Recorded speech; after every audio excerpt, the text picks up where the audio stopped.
Welcome to my YouTube channel. आप सभी का स्वागत है हमारे इस यूट्यूब चैनल पर।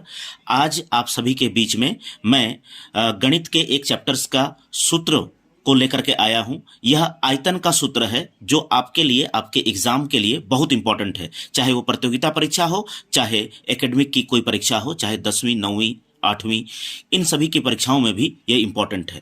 तो आइए शुरू करते हैं। सबसे पहला शुरू करते हैं घन से। तो घन का जो आप फिगर देख रहे हैं इस तरह से चरकुट्टा होगा और इसमें ये हो गया आपका चौड़ाई, ये हो गया आपका लंबाई, ये हो गया आपका ऊंचाई। तो घन का संपूर्ण पृष्ठ क्षेत्रफल क्या होता है, तो फॉर्मूला सब हम लोग जानेंगे आज के डेट पर। तो फॉर्मूला होता है 6a²। 6a² यानी भुजा जो होता है घन का सबका बराबर होता है। L जितना होगा, B जितना होगा, H उतना होगा, इसलिए इन सभी को भुजा को हम a मान करके चल रहे हैं। घन का विकर्ण क्या होगा, तो घन का विकर्ण का फॉर्मूला होगा √3a होगा। ये सब याद करते हुए जाइएगा, कंठस्थ कर लीजिएगा या फिर आप अपने कॉपी पर लिख सकते हैं। घन का आयतन क्या होगा, तो घन का आयतन होगा आपका a³ घनाभ के लिए। तो घनाभ का इस तरह से थोड़ा लंबा होगा, तो इसमें L, B, H तीनों का साइज अलग अलग होगा। तो इस आधार पर जब घनाभ का संपूर्ण पृष्ठ क्षेत्रफल निकालेंगे तो इसका फॉर्मूला बनता है आपका 2 × LB + BH + LH। ये आपका यहां पर LB मतलब होता है L गुना B, BH का मतलब होता है B गुना H, या गुना है, बीच में कुछ नहीं है, मतलब गुना है। LB मतलब L गुना H है, लास्ट में H है। तो LB BH LH इस तरह से आपका ये घनाभ का संपूर्ण पृष्ठ क्षेत्रफल।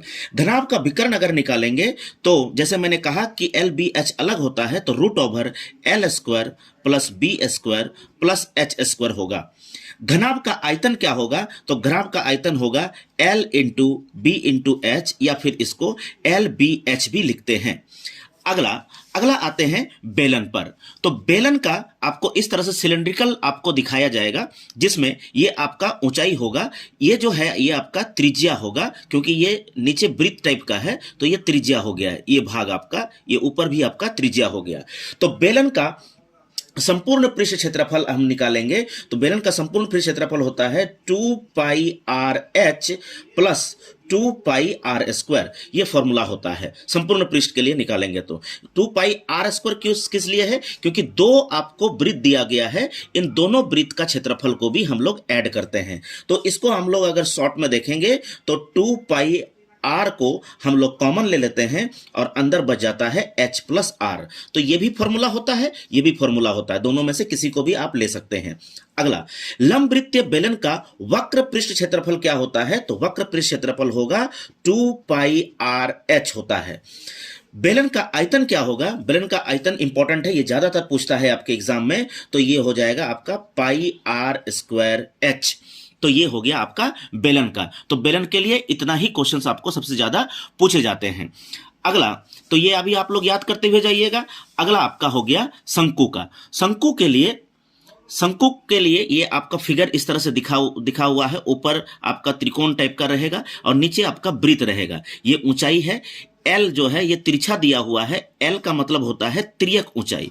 ये हो गया आपका तिर्यक ऊंचाई, L का मतलब।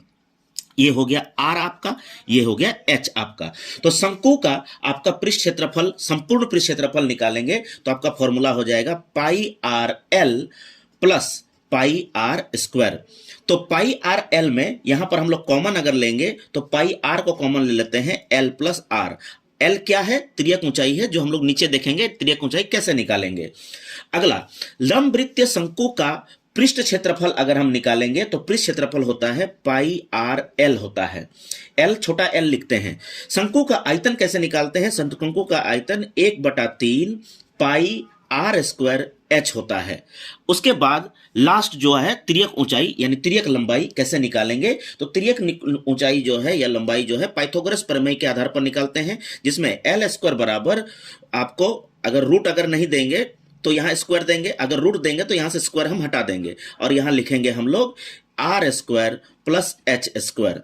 अगर रूट को नहीं ये करते हैं तो एल स्क्वायर बराबर हम लोग R square plus H square, इस तरह से इसका तिर्यक ऊंचाई निकालते हैं।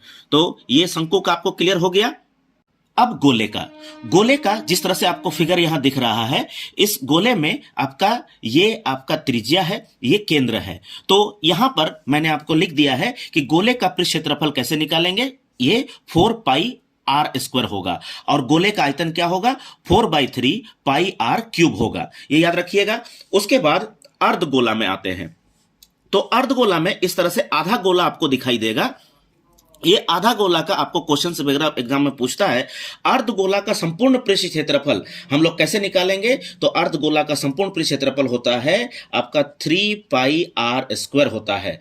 उसी तरह से अर्धगोला का वक्र पृष्ठ क्षेत्रफल क्या होता है, तो 2 पाई आर स्क्वायर आपका अर्धगोला का वक्र पृष्ठ होता है। अर्धगोला का आयतन पूछता है तो 2/3 पाई आर क्यूब होगा, याद रखिएगा। आयतन है तो इसलिए क्यूब है, क्षेत्रफल है तो स्क्वायर है। अगला मोस्ट इंपॉर्टेंट जो क्वेश्चंस आपको एग्जाम में पूछता है वो है प्रिज्म का। प्रिज्म के 2 क्वेश्चंस आपको पूछे जाते हैं, जिसमें लंब प्रिज्म जो आपको यहां दिखाया गया है, लंब प्रिज्म का पृष्ठ क्षेत्रफल कैसे निकालते हैं, तो ये निकालते हैं आधार का परिमाप गुना ऊंचाई करते हैं हम लोग, ये याद रखिएगा। और एक क्वेश्चन पूछता है कि लंब प्रिज्म का आयतन कैसे निकालेंगे, तो ये होता है आधार का क्षेत्रफल गुना यहां ऊंचाई होता है। तो ये आई होप आप सभी को क्लियर हो गया होगा। इन सभी में ही आपका जो एग्जाम में क्वेश्चन आने वाला है, तो ये सभी को आप कंठस्थ कर लीजिएगा। तो ये आपका आज का कार्यक्रम आप सभी को कैसा लगा, आप हमें कमेंट में बताइएगा। और याद अवश्य कर लीजिएगा, जिन बच्चों को दिक्कत होगी, समस्याएं होंगी, आप कमेंट में हमें अवश्य बताएं। हमारे चैनल से जुड़े रहें, लाइक करें, सब्सक्राइब करें, कमेंट करें। आज के लिए इतना ही, बहुत बहुत धन्यवाद।